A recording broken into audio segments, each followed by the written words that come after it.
Motives are much less important than behavior. We all know this. If someone has good intentions but treats people badly, those good intentions mean nothing. As it is with individuals, so it is with governments. Capitalism might sound less noble than communism. The individual pursues success to the best of his abilities. That's capitalism.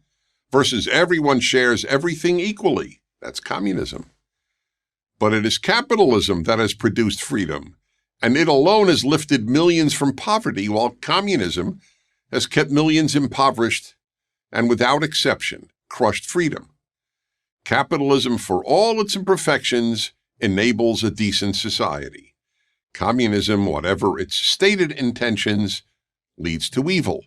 Yet increasingly, people either ignore or deny the evil of this ideology, which within a period of only 60 years created modern totalitarianism and deprived more people of human rights and tortured and killed more people than any ideology in history.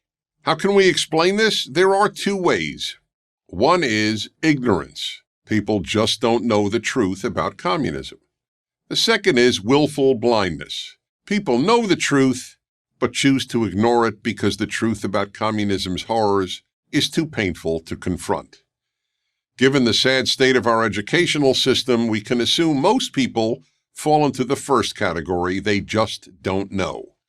So let me offer some facts. But before I do, I need to address another question. Why is it important that everyone know what communism did?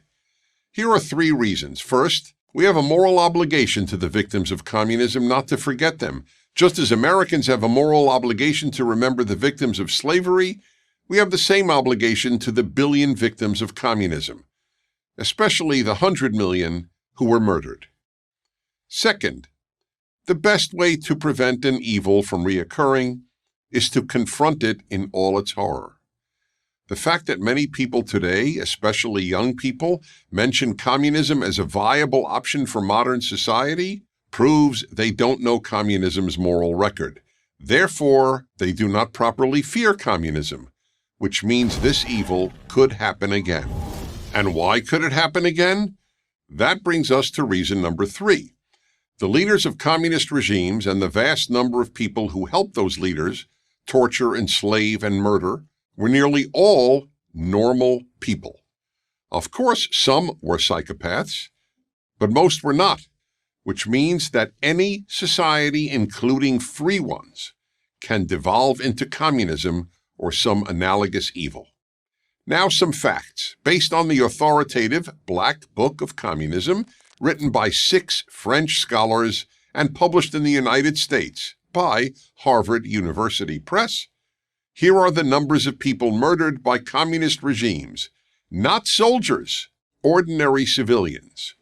Vietnam, 1 million. Eastern Europe, 1 million. Ethiopia, 1.5 million. North Korea, 2 million. Cambodia, 2 million. The Soviet Union, 20 million. China, 65 million. And the numbers are conservative. And of course, these numbers do not describe the suffering endured by hundreds of millions of people who were not murdered. The systematic stripping people of their right to speak freely, to worship freely, to start a business, or even to travel without party permission. No non-communist judiciary or media. The poverty of nearly all communist countries. The imprisonment of vast numbers of people. And of course, the trauma suffered by the hundreds of millions of friends and relatives of the murdered and imprisoned. These numbers don't tell you about the frozen millions in the vast Soviet Siberian prison camp system known as the Gulag Archipelago, or the Vietnamese communists' routine practice of burying peasants alive to terrorize other peasants into supporting the communists, or Mao Zedong's regular use of hideous tortures to punish opponents and intimidate peasants. People associate evil with darkness, but that's not accurate. It is easy to look into the dark. It is very hard to stare into bright light. One should therefore associate evil with extreme brightness, given that people rarely look at real evil. And those who do not confront real evil often make up evils, like systemic racism in 21st century America, or toxic masculinity or patriarchy that are much easier to confront. The book of Psalms states, "Those of you who love God must hate evil." If you don't believe in God, here's another way of putting it. Those of you who love people must hate evil. If you don't hate communism, you don't care about, much less love, people. I'm Dennis Prager. Thank you for watching this video. To keep PragerU videos free, please consider making a tax-deductible donation.